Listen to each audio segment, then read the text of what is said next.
The three-day Africa Regional Forum on Sustainable Development being held in Kigali will review the progress made by the African continent in delivering on its commitments to sustainable development goals. During the opening session of this meeting, President Paul KAGAME said that although COVID-19 pandemic has caused a great deal of damage, cooperation between Africans is a pillar of sustainable development on the continent. The COVID pandemic has slowed development gains, and in some cases reversed that progress that had been made. But we have to look for the silver lining in this crisis. Throughout our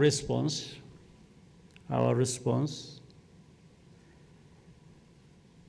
we can build an Africa that is greener and more resilient with the Sustainable Development Goals and Agenda 2063 as our blueprint.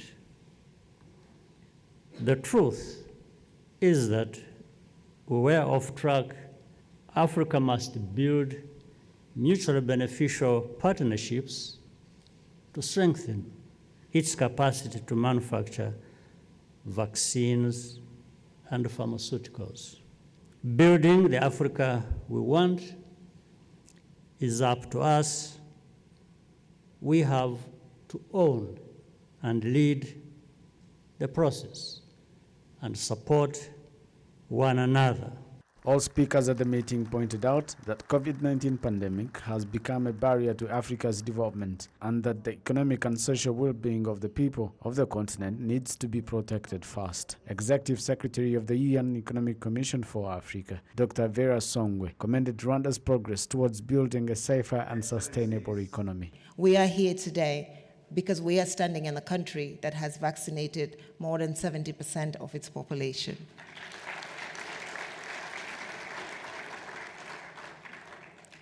This is an important fact because Africa will not open and our economies will not recover if we do not vaccinate. Rwanda has been able to get the vaccines and Rwanda has been able to use the vaccines. So it is not an impossibility that Africa totally can get the vaccines and use the vaccines. However, unfortunately, as we stand here today, when we average and aggregate Africa, only 17% of Africans are vaccinated. We have about 53% of African countries that have vaccines in country that are not being used. The question then is, why not? Is Africa willing to stand apart from the rest of the world as we recover? And we know the answer is no, because we're all here today to talk about how we get to Agenda 2030 and the Africa we want in Agenda 2063. UN Deputy Secretary General and the chairperson of the UN Sustainable Development Group, Amina Mohamed, also pointed out that while there are still obstacles to delivering on the pledge to vaccinate 70% of the world's population, Rwanda's achievements are promising. First, we must end the acute phase of the pandemic and build resilience against the next outbreak. Through the COVAX facility, the African Union is on its way to securing over 500 million vaccine doses. But despite these tremendous efforts, high-income countries have administered 13 times more doses per person than low-income countries. And vaccinating 70% of the world by July this year still remains our primary objective. And we do have Rwanda to see as a best practice. So there is hope. This is the 8th time leaders are meeting to discuss how Africa can meet its sustainable development goals, such as improving the quality of education, ensuring gender equality, environmental protection, among others.